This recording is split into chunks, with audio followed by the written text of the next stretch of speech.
cyclic AMP receptor and cyclic AMP complex. Okay, so how does this work? The lac operon is a sequence of genes, basically, or DNA sequence that codes for a protein. In this case, it's called beta-galactosidase. What beta-galactosidase is going to do is it's going to break down lactose into glucose and galactose. Okay, so here's the gene sequence that's basically going to transcribe to make this mRNA right here, and this mRNA is going to be translated to make our beta-galactosidase protein. Upstream, right here, is the regulatory gene. The regulatory gene is going to bind to our operator site. I'll show this in the next few slides. And that's going to control transcription for the lac operon. Okay? This sequence, the promoter sequence, the lac genes, these are called the cis sequence. It's basically a sequence of DNA that's going to be transcribed. Okay? And also like where transcription factors bind to, which will be the promoter regions. Okay. So if we imagine in our cell that lactose concentrations are low, then basically there's not a lot of lactose in the cell. What's going to happen is that our regulatory gene is going to again transcribe to make our mRNA, which is going to make our repressor protein.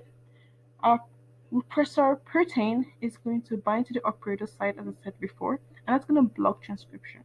So RNA polymerase cannot transcribe the lac genes. So basically, we don't make any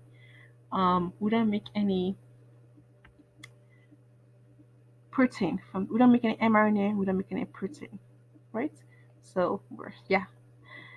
However, if we have a high concentration of lactose, what's going to happen is that lactose is going to bind to the repressor, and what's going to happen is that the repressor it's going to make or cause a conformational change that kind of like removes the repressor from the operator sites, and RNA polymerase can go ahead and transcribe the gene, and we can make our protein from there. Okay, so in this picture you can see something called the CAMP sites or cyclic AMP sites. I'm going to talk about that in the next slide. The cyclic AMP site, what it does is it increases the affinity of RNA polymerase to bind to the promoter region and basically transcribe the gene. Okay, so in order for that to happen, what you need is high concentrations of cyclic AMP to bind to the cyclic AMP receptor, which will together form the cyclic AMP complex, which is basically all of what you're seeing right here, and that together will increase the affinity for RNA to bind to the promoter region and transcribe the gene. Now, if we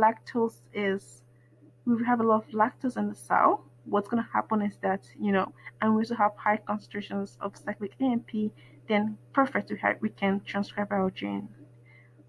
As you can see, let's say we have high lactose, but we also have high glucose, what you should know is that cyclic AMP and glucose concentrations are inversely related. That means that when glucose is high in the cell, cyclic AMP is low. Okay, so even though in our cell we may have high concentrations of lactose and glucose, because the cyclic AMP concentrations are going to be low, we don't get a lot of transcription of the lac gene is reduced, because remember we need a high concentration of this cyclic AMP so that it will allow our RNA polymerase to transcribe it.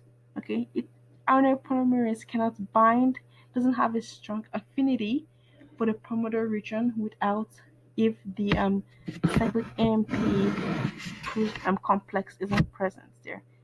Okay, so that's how that's related to it.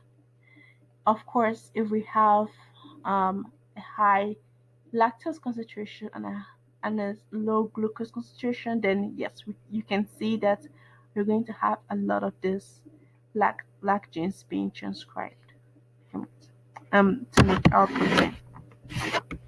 Okay, thank you.